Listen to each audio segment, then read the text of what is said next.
Como eu era a filha mais nova, fui a mais rebelde que dei trabalho para os meus pais. Nunca gostei de ir à igreja com a minha família. Meu irmão toca teclado na igreja, minha irmã mais velha é diaconisa, e a outra irmã foi beneficiada com uma linda voz para louvar a Deus, e eu era a única que não gostava de buscar a Deus. Pensava em uma vida amorosa, o meu romantismo estava em busca de um príncipe encantado, de um amor que viesse a preencher aquela solidão a qual eu tinha. Conheci um rapaz chamado João, me apaixonei por ele, com 9 meses de namoro ficamos noivos, mas logo depois descobri que ele me traía com outra pessoa, comecei a segui-lo até que vi com outra mulher. Ele tentou me explicar me dizendo que me amava, mas aquele beijo que presenciei desmoronou o meu mundo, terminei o noivado. Várias vezes ele tentou reatar o namoro e eu não quis, estava disposta a seguir a minha vida. O que estava em jogo era o meu orgulho de não voltar atrás por um rapaz que me trocou por uma mulher qualquer. Outro homem apareceu na minha vida, começamos a namorar, 3 meses depois descobri que ele era casado. Ele deixava a sua mulher em casa para ficar comigo. Quando descobri, fiquei decepcionada por ele ter mentido para mim. Fiquei triste por ele fazer isso com a sua mulher que era a mãe de seus filhos. Ele disse que terminaria o casamento com ela para casar comigo. Eu não quis e terminamos o nosso relacionamento. Comecei outro namoro e durou alguns meses. Esse rapaz frequentava casa de prostituição e eu não sabia, mas acabei descobrindo.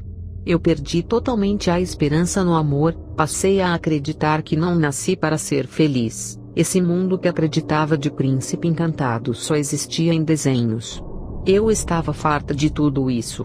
Meus pais disseram para eu buscar a Deus, pois ele iria me dar um esposo temente a Jesus. Até que apareceu um rapaz que frequentava a igreja de meu pai. Ele dizia que era cristão. Foi até a casa de meus pais, se apresentou e disse que estava gostando de mim. Esse homem era dono de uma empresa de tecnologia, e trabalhava com celulares, tablets, videogames, notebooks, CPU, e outros aparelhos eletrônicos. Ele tinha 4 redes de lojas que vendia esses produtos. Um homem estruturado financeiramente, dono de imóveis, apartamentos e de uma frota de táxis. O meu pai tentava me convencer dizendo que ele era cristão, e ainda tinha futuro para oferecer a mim e aos meus filhos que iriam nascer. Eu não acreditava mais no amor, até que resolvi ouvir os conselhos de meu pai, já que ele era um homem experiente e sabia o que era melhor para uma menina de 18 anos. Comecei a namorar com esse empresário. Antes de marcarmos o noivado, ele me seduziu a ir para sua casa. Ao chegar lá, tivemos relações sexuais. Fiquei confusa. Ele, como cristão da igreja do meu pai, se comportar igual aos ímpios. O nosso namoro não teve problema. Marcamos o noivado, e tudo estava uma maravilha. Antes do nosso casamento, fui morar na casa dele. Estávamos apaixonados um pelo outro.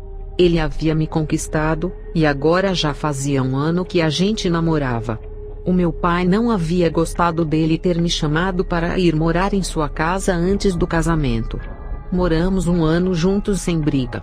Em 1 ano e meio, ele começou a ser autoritário.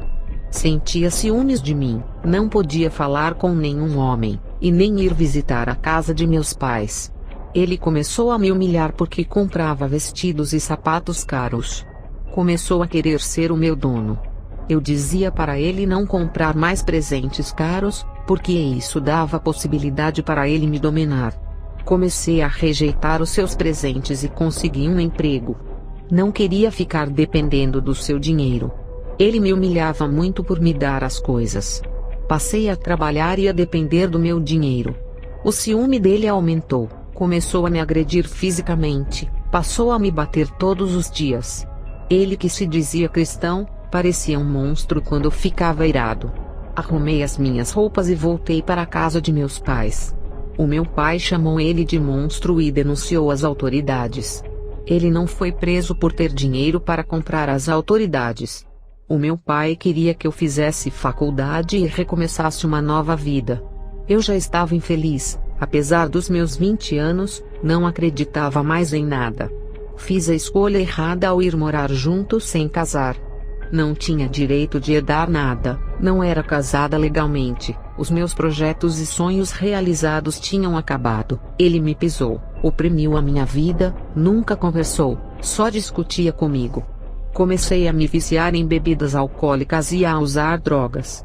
Os meus pais não aceitavam essa nova situação, a minha mãe cobrava responsabilidades da minha pessoa, não aguentei as pressões dos meus pais e fui embora de casa. Para sobreviver comecei a me prostituir, cobrava por programas. Fui contratada pela Red Light Secrets, onde as mulheres podem trabalhar na Holanda. Lá, as casas noturnas são todas legalizadas. As mulheres são como produtos de vitrines para os homens escolherem. Elas ficavam em seus quartos esperando um homem aparecer. Eu fazia parte dessas mulheres. A gente cobrava 150 por hora ou 50 por 20 minutos. Eu não quero ser vulgar, mas cometi as piores abominações sexuais para satisfazer aquele vazio sentimental. Cheguei a manter relações sexuais com 4 homens ao mesmo tempo. Todo tipo de sexo abominável que eu fiz, realizei fantasias sexuais. Sabe o que eu sentia com tudo isso? Uma alegria momentânea que só durava aquelas horas. Os meus desejos descontrolados me levou à falência daquilo que acreditava que era o amor. Eu não tinha controle sobre o meu corpo, vivia entregue aos prazeres. A alegria de viver da prostituição é artificial. A personalidade de uma prostituta é vazia. Seus planos de casar com homens sérios e ter filhos não existe. A minha saúde sentimental foi destruída. Me sentia um objeto usado por todos os homens e depois descartada para outro. Estava tão acostumada a fazer programa, que não sentia mais amor por ninguém. Tudo isso eram relações mecânicas e robóticas. Havia perdido a sensibilidade do prazer sexual. Só pensava no dinheiro. Eu era romântica, uma mulher sincera, sensível, tinha coragem de viver uma vida de casada e ter filhos. Estava em busca de um amor verdadeiro. Sempre fui uma pessoa transparente. Nunca enganei ninguém, somente queria uma pessoa para ser feliz e amar. Mas a minha fragilidade sentimental me jogou nessa situação, e agora estava com medo e vivendo uma vida que nunca gostei e nem imaginava que poderia estar vivendo naquele momento. Queria ouvir uma palavra de conforto, passei a pensar em Deus pela primeira vez. No centro da cidade, eu ouvi um grupo de cristãos falando de Deus. Comecei a ter vontade de ouvir eles. Aquele grupo sabia que eu era prostituta por causa da minha fama naquele lugar. Eles passaram longe de mim. Parecia que eu estava com lepra. Eles evangelizavam as pessoas ali, mas não quiseram nem chegar perto de mim. Muitos grupos de cristãos que faziam evangelismo pela cidade, já tinham vindo até a mim fazer programa. Eram homens solteiros e também casados. Quando eu vi aqueles que haviam se prostituído comigo, eles ficavam com vergonha, e com as suas bíblias nas mãos se afastavam de mim, indo evangelizar em outros locais com medo de que eu falasse e escandalizasse eles. Tentei me aproximar de um cristão, ele com medo disse que não poderia falar comigo, para que os outros cristãos não ficassem desconfiados. Eles tinham medo de serem caluniados, e iam embora. Todas as pessoas que falaram de Jesus e entregaram o papel de convite, o povo havia amassado os panfletos e jogavam no lixo. Eu queria tanto um papel daquele, e não me deram.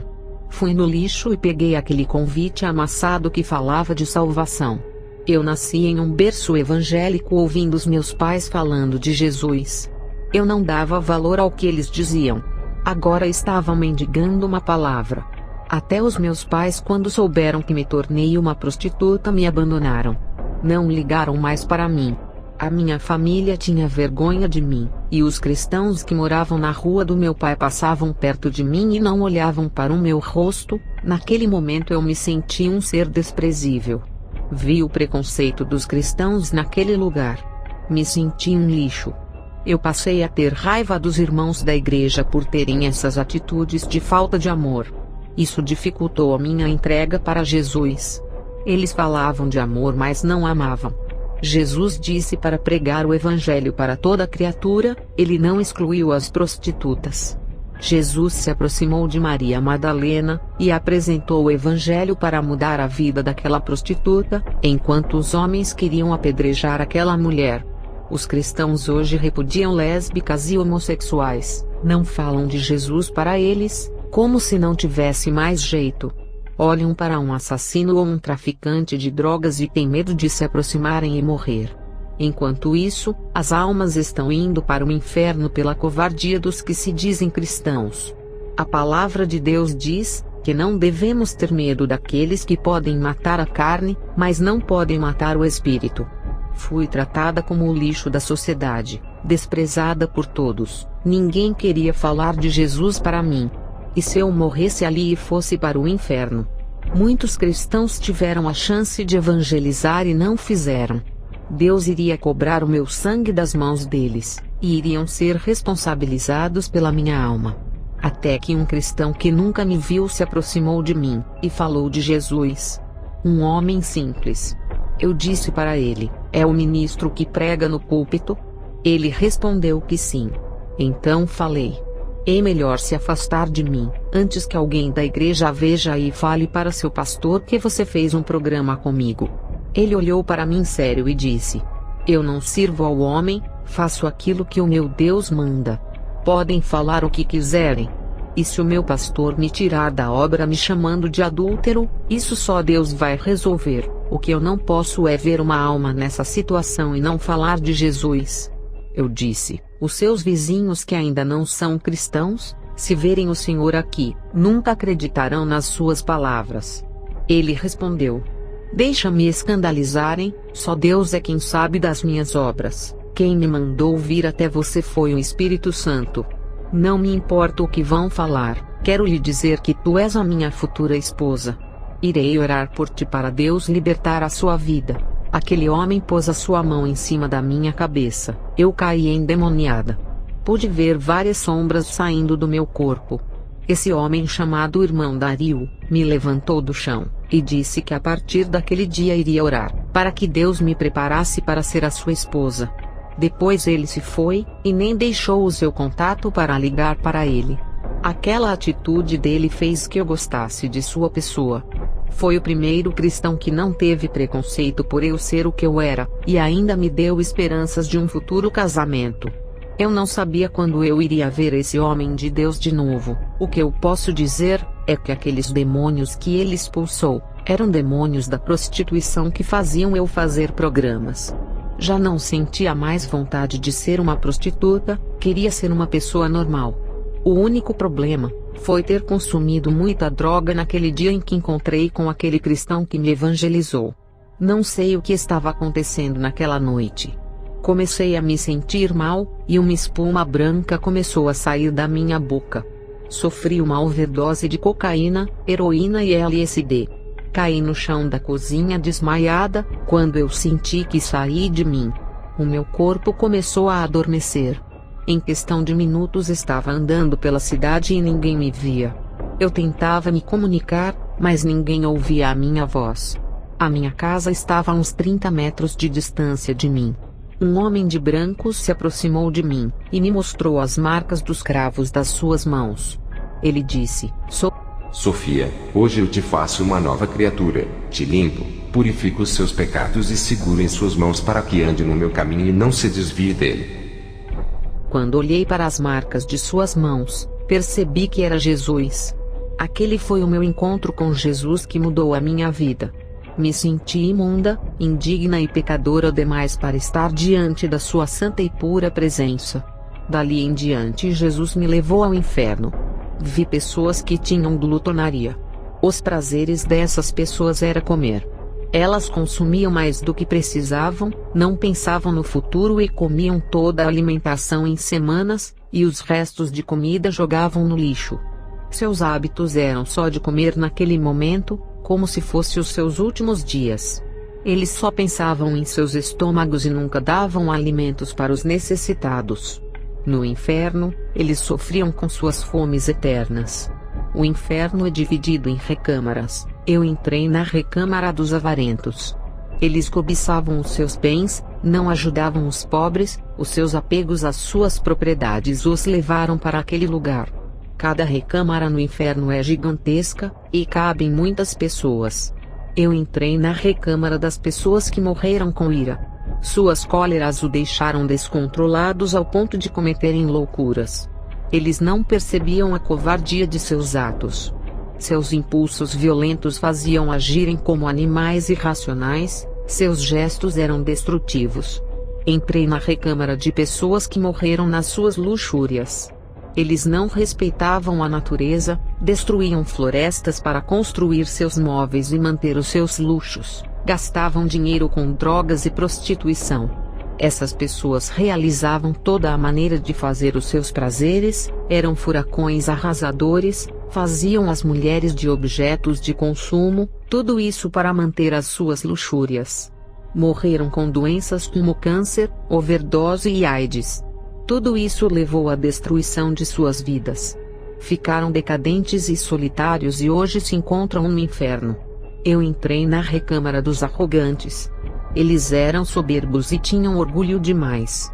Se sentiam mais elevados que os outros. Eles desprezavam outras pessoas. Suas convivências com os demais eram impossíveis. Eles estavam no inferno pagando por serem exaltados.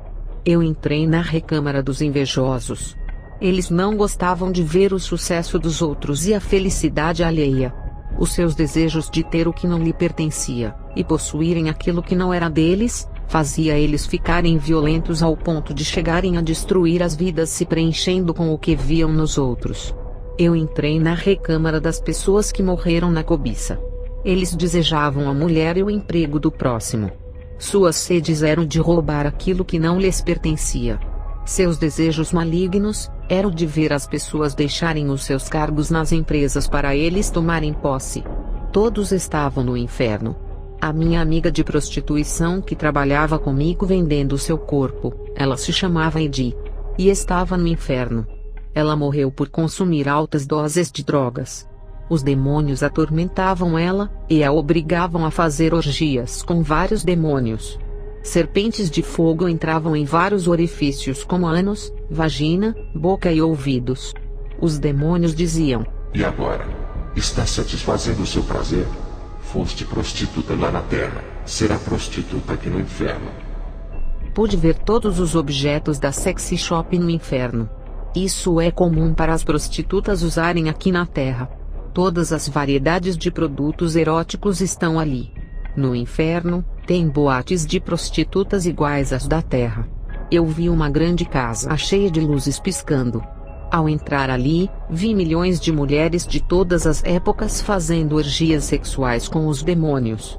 Toda casa de prostituição antes de subir para a terra são arquitetadas no inferno. Jesus me disse algo que me deixou perplexa. A igreja está usando esses objetos malignos em seus casamentos. Usam para apimentarem os seus relacionamentos conjugais. A esposa faz para agradar o marido, e o homem faz para agradar a sua esposa. Os demônios faziam as mulheres fazerem as posições sexuais no inferno para terem relações sexuais com eles. As famosas posições extravagantes foram inventadas no inferno. Um demônio olhou para mim e disse: Fui eu quem inventei essas posições de sexo, e você fazia muito isso na terra. Foi o meu instrumento. A minha moda do sexo está dentro das igrejas, a famosa posição sexual dos animais que os meus filhos espalharam pelo mundo, e já entrou na igreja. Eu transformei o povo em animais irracionais. Continuem imitando os animais, e perderão a imagem e semelhança do seu Deus. Aquele demônio começou a rir e a zombar da igreja. Ele dizia que inventou todas as posições sexuais Kama Sutra. O homem e a mulher têm que fazer relações sexuais deitados, não em pé ou de joelho. Jacó deitou-se também com Raquel, que era sua preferida, e trabalhou para Labão outros 7 anos. Gênesis 29:30. A Bíblia fala em se deitar para fazer a relação. Não existe outra maneira de amparo bíblico. O homem tem que estar sempre em cima, não a mulher. A Bíblia sempre refere que o homem entrou a ela. A ideia de condução sempre provém do homem, não ao inverso. Jesus disse: Qualquer homem que se deita com uma prostituta, se torna um com ela como se fosse a mesma carne. Todas as legiões de demônios da mulher são passados para o homem. Vi muitos demônios da prostituição que viveram dentro dos corpos das mulheres comemorando por levarem essas almas para o inferno. Cada alma de prostituta que morria era uma vitória para eles. Vi um demônio gigante esmagando muitas almas pisando em cima delas, e esmagando-as. Vi também os demônios dragões que soltavam fumaça pela boca igual aos fumantes. Esses demônios do tabagismo usavam essas pessoas viciando elas. Jesus me levou no lugar das celebridades onde eu pude ver 3 pessoas que eu era fã. A primeira pessoa foi a Alia Renton. Quando ela me viu, implorou a minha ajuda. Ela estava no fogo que consumia a sua pele. Quem diria que um dia essa atriz se humilharia para me pedir ajuda? A segunda pessoa foi o ator Alexandre Godunov. Ele estendeu a sua mão para que o tirasse do fogo. O homem que era o meu ídolo, agora estava se rebaixando por uma mulher pobre como eu. A terceira pessoa foi o ator Chris Farley que gritava muito de dor. Na Terra, nenhum desses atores me enxergaria. Nunca chegariam perto de mim. Já no inferno, eles são iguais a lixos, sem dinheiro, sem fama, pobres e miseráveis. Jesus me disse: serva, está na hora de subir para a terra. Ele me trouxe para a terra, acordei na cozinha da minha casa. Eu estava livre pela primeira vez, Jesus perdoou os meus pecados. Vi a sua face, que privilégio de uma pecadora agora redimida pelo seu sangue. Passei a frequentar a igreja. Os meus pais viram a mudança em minha vida, estavam felizes, relatei o meu testemunho para eles e passei a evangelizar as almas. Uma amiga minha me disse: você não pode mudar. Está louca? Uma prostituta não muda, vai ser sempre uma mercadoria do sexo. Os homens riam de mim e diziam que Deus nunca perdoaria os meus pecados, e que eu era imunda por ter falado com Jesus. Eles diziam que Jesus nunca se aproximaria de uma prostituta impura, porque ele é santo.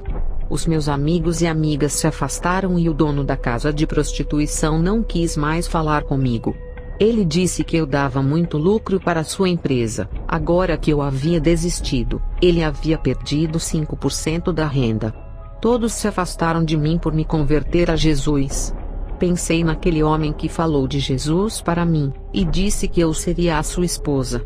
O irmão Dario. Nos meus pensamentos, nunca mais iria vê-lo outra vez, até que um dia nos encontramos na cidade. Ele estava orando para Deus preparar o nosso casamento. Por ter falado de Deus para mim, o povo de sua igreja lhe caluniaram dizendo que ele estava em pecado. Dario perdeu o seu cargo de evangelista e foi desligado do ministério. Não era mais membro de lá. Ele havia orado pela minha libertação. Nós nos casamos na igreja. O meu sonho se realizou. Nunca tinha casado. Desse casamento abençoado nasceu 2 meninas e um menino. Hoje eu posso dizer que sou feliz. Jesus me deu um esposo abençoado que completou a minha vida. Hoje trabalho com os jovens. Tenho falado sobre namoros com a direção de Deus? As minhas experiências fracassadas me deram conhecimentos sobre o assunto. Moças e rapazes, esperem no Senhor. Tenham paciência. Jesus prepara no momento certo. Se eu tivesse esperado em Deus, não teria feito tanta escolha errada. Minhas direções sem Jesus me custaram um alto preço. Todo esse sofrimento poderia ter sido evitado se eu esperasse pelo meu esposo atual que hoje mora comigo. O meu esposo conseguiu um trabalho que ganha muito bem em comparação ao seu emprego antigo. Ele começou a chegar tarde da noite. O diabo jogava pensamentos negativos de que ele estava me traindo. O meu esposo chegava de madrugada e percebia a minha desconfiança.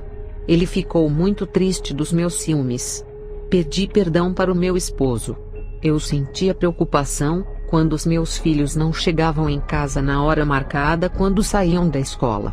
Pensamentos de sequestro e morte invadiam a minha mente. Eu orava a Deus pela minha família entregando-as em suas mãos, mas a preocupação dominava a minha cabeça. Quando os meus filhos chegavam em casa eu ficava aliviada, e depois percebia que não tinha fé o suficiente para confiar em Deus. Comecei a fazer campanhas de oração para fortalecer mais a minha fé. O meu esposo viajou a outro país a pedido da empresa. Passei por grandes dificuldades sem ele para orientar a família. Estava sozinha com os meus filhos, e os meus pais e meus irmãos moravam longe. Eles ficaram sabendo que eu estava sozinha e vieram na minha casa. Fazia anos que eu não via os meus pais e meus irmãos. Essas dificuldades que passei sozinha para mim não foi bom. Mas foi através delas que a minha família se reuniu mais uma vez. Eles me ajudaram até o meu esposo voltar. Deus sabe como agir. Os meus irmãos estavam quase se desviando. Esse encontro familiar fortaleceu a fé deles, fazendo-os retornarem para suas casas animados. Quando meu esposo chegou da viagem, comecei a sentir desejos de prostituta, queria realizar fantasias pecaminosas. Lutei contra a minha carne vários dias. Dobrei os meus joelhos e orei a Deus perguntando por que esses desejos estavam se aflorando. Vi um demônio perto de mim que estava implantando pensamentos maliciosos dentro da minha mente. Ele tocava no meu corpo para me despertar o desejo. Eu expulsei, e aquele demônio desapareceu. Todo aquele desejo maligno do meu coração foi embora. Você que ainda não entregou a sua vida a Jesus, esqueça o seu passado que lhe traz tristeza. E se por acaso o seu passado de pecado foi prazeroso, esqueça ele também. Entregue a sua vida a Jesus. Não se recorde do Egito prazeroso. A vida sem Jesus é ilusão. A alegria é superficial, vazia e de felicidade enganosa. Não olhe para o seu passado. Tudo hoje se fez novo em sua vida, basta querer. As coisas velhas se passaram. Tome uma decisão em sua vida hoje. Largue o caminho do engano que tem iludido você. Não vale a pena seguir essa vida. O caminho sem Jesus é frustrante e de decepções. Você não aguenta mais essa situação na qual vive. Decida hoje viver para Jesus, saia da indecisão. Reconheça que o seu pecado que é grave demais, e a sua situação é caótica. Sabe que precisa de Deus urgentemente, enxergue isso na sua vida antes que seja tarde demais. Você tem se motivado a correr atrás daquilo que necessita, e luta para conseguir adquirir, mas não conseguiu a salvação e nunca lutou por ela. Os demônios têm colocado barreiras no seu caminho. Com suas forças não vai conseguir vencer, a não ser que entregue os seus caminhos a Jesus. Ele romperá as barreiras para que você continue a caminhar. O caminho da salvação não é fácil, encontramos muitas barreiras. Jesus remove as barreiras e dá vitória para os que continuam caminhando.